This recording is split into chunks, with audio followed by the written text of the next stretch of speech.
Hello guys, welcome to विवर classes. आज हम आपके पास एक बहुत इंपॉर्टेंट नोटिफिकेशन लेकर आए हैं। न्यू एग्जाम पॉलिसी 21, 22, 10th और 12th बोर्ड के एग्जाम्स के लिए जो है वो सीबीएसई की तरफ से इशू कर दी गई है। तो हम आपके साथ वो बहुत ही सिंपल लैंग्वेज में कम टाइम में फटाफट से डिस्कस करेंगे।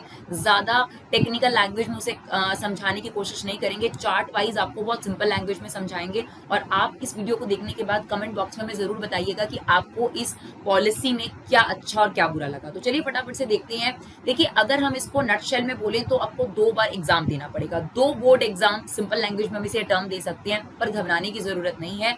50-50% सिलेबस के साथ। तो चलिए फटाफट से समझते हैं कि जो 10th और 12th का सीबीएसई एग्जाम है उसे क्या कहा गया है, उस पॉलिसी में क्या कहा गया है। तो उस पॉलिसी में सबसे इंपॉर्टेंट बात तो ये जो बच्चों के मन में एक सवाल उठ रहा है, टीचर्स के मन में भी सवाल उठ रहा है, क्या इस सेशन का भी जो सिलेबस है वो रिड्यूस करा जाएगा। होपफुली तो हम यही सोच रहे हैं कि शायद रिड्यूस होगा। तो सीबीएसई ने ये क्लियर कर दिया है कि 31 जुलाई तक इस बारे में पूरी इंफॉर्मेशन आ जाएगी कि आपका रिड्यूस्ड सिलेबस क्या है, आपको कौन सी चीजें अपने एग्जाम के लिए प्रिपेयर करनी है और कौन से आपके सिलेबस से कटा हुआ है। तो 31 जुलाई तक वेट करना है हमें, और 31 जुलाई के बाद हमें क्लियर हो जाएगा कि कौन सी चीजें हमारे सिलेबस से रिड्यूस हैं। लेकिन अब अगर एग्जाम होता है तो उसको लेकर एग्जाम पॉलिसी तैयार करी है सीबीएसई ने। तो देखते हैं उस एग्जाम पॉलिसी के अकॉर्डिंग क्या करा गया है। तो आपका जो एग्जाम है उसे 2 पार्ट में डिवाइड करा गया है, टर्म 1 और टर्म 2।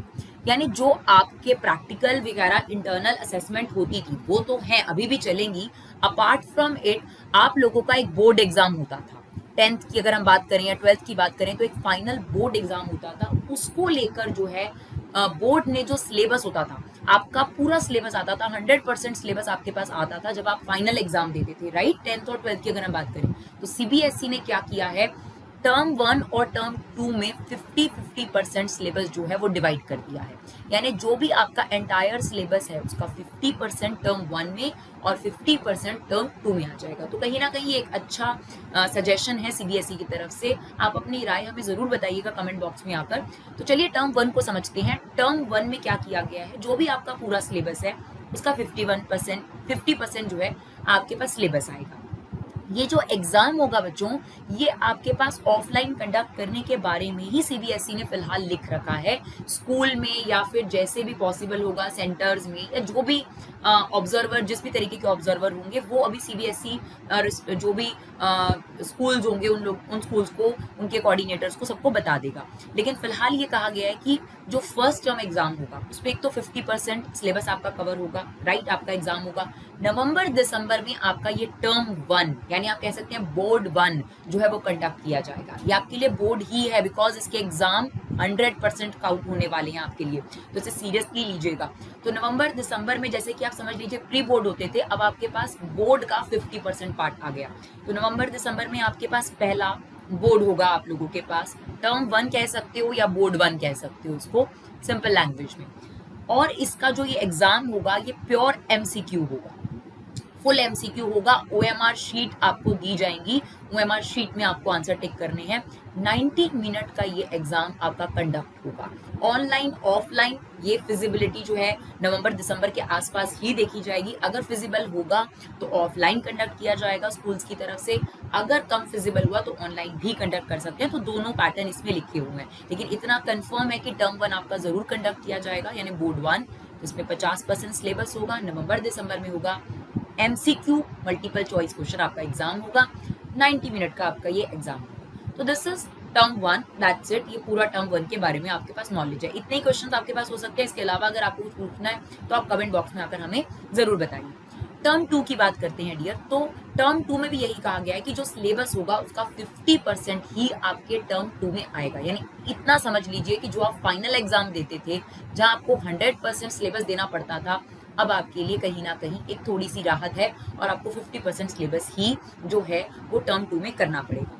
ये जो एग्जाम होगा बच्चों, ये जैसे एक बोर्ड एग्जाम कंडक्ट होता था मार्च अप्रैल में, उसी टाइम में आपका ये एग्जाम कंडक्ट किया जाएगा। सेम रूल है, ऑफलाइन ही पहली प्रेफरेंस है। सबसे पहली प्रेफरेंस ऑफलाइन को ही दी गई है। और इसका जो एग्जाम पैटर्न होगा वो प्योर एमसीक्यूज नहीं है, उसमें MCQ, long question, case study based question, जैसे आपका एक प्योर एग्जाम आता था बिल्कुल वही पैटर्न से एग्जाम आएगा। बट ये जो एग्जाम होगा ये 2 घंटे का होगा, क्योंकि ऑलरेडी सीबीएसई 1.5 घंटे का एग्जाम आपका ले चुकी है, तो 2 घंटे का ही आपका ये एग्जाम होगा। तो आई होप दोनों का आपको जो है कब एग्जाम होगा, किस तरीके का मेरा पैटर्न होगा, कितने घंटे का होगा, वो क्लियर होगा। बात करेंगे सिलेबस की, तो वो आपको सीबीएसई जल्दी 31 जुलाई तक क्लियर कर देगा। अब सवाल एक और बच्चों के मन में अराइज होता है कि मैम अगर टर्म 1 नहीं हो पाया तो, वो भी सीबीएसई ने क्लियर करा है, तो उसे भी समझते हैं। सीबीएसई ने लिखा है कि अगर मान लीजिए टर्म 1 जो है वो ऑफलाइन कंडक्ट नहीं हो पाता या ऑनलाइन कंडक्ट नहीं हो पाता, तो टर्म 2 अगर कंडक्ट हुआ, अगर इफ एंड देन की कंडीशन है, अगर ये कंडक्ट नहीं हो पाया और टर्म 2 कंडक्ट हुआ, तो ध्यान रखिएगा सीबीएसई ने लिखा है कि टर्म 2 को ही फाइनल रिजल्ट में सबसे ज्यादा वेटेज दिया जाएगा। डेफिनेटली आपके जो प्रोजेक्ट वर्क है, इंटरनल असेसमेंट है, वो काउंट होंगे, लेकिन जो टर्म 2 का रिजल्ट है उसका वेटेज ज्यादा होगा, मे बी 80%, राइट। सिमिलरली ऐसा भी हो सकता है कि आपके टर्म 1 के एग्जाम हो पाए ऑफलाइन, है ना, हो फॉर द बेस्ट, और टर्म 1 के एग्जाम अगर आपके ऑफलाइन हो पाते हैं, और अगर टर्म 2 नहीं हो पाता किसी भी वजह से, पैंडेमिक की वजह से, तो सीबीएसई ने अपने सारे ऑप्शंस क्रिएट करके आपको बताएं कि अगर टर्म 2 नहीं हो पाता, अगर आप अपने दिमाग में ऐसे क्वेश्चंस अराइज हैं आपके, तो सीबीएसई ने ये बोला है कि जो टर्म 1 का रिजल्ट है, जो टर्म 1 में आपका परफॉर्मेंस है, उसको फाइनल रिजल्ट देने में सबसे ज्यादा वेटेज दिया जाएगा, प्लस जो भी आपकी इंटरनल असेसमेंट है वो। थर्ड ऑप्शन, कई स्टूडेंट्स कहेंगे मैम अगर टर्म 1 टर्म 2 दोनों नहीं हो पाते तो क्या होगा, तो चलिए सीबीएसई ने वो भी बता दिया है कि अगर मान लीजिए टर्म 1 और टर्म 2 दोनों ही सिचुएशन में आपके एग्जाम नहीं कंडक्ट हो पाए, तो ये कहा गया है बच्चों कि जो भी आपकी इंटरनल असेसमेंट है, ठीक है, जो भी आपके टेस्ट वगैरह हो रहे हैं, जो भी आपके प्रोजेक्ट वर्क आपके स्कूल की तरफ से आपको इशू करे गए हैं, उनके बेसिस पर आपका फाइनल रिपोर्ट कार्ड जो आपका नया एकेडमिक ईयर है 21-22, उस पर आपका रिपोर्ट कार्ड बनाया जाएगा। तो आई होप वो जो सर्कुलर है, थोड़ा सा लैंग्वेज को लेकर बच्चों को डिफिकल्टी होती है, सिंपल लैंग्वेज में आपको ये वीडियो समझ में आया हो। अगर आपको ये वीडियो सिंपल लैंग्वेज में समझ में आया हो तो जरूर इसे शेयर करिएगा, हमें सपोर्ट करिएगा। Thank you so much guys for love and support, keep supporting Vibha classes.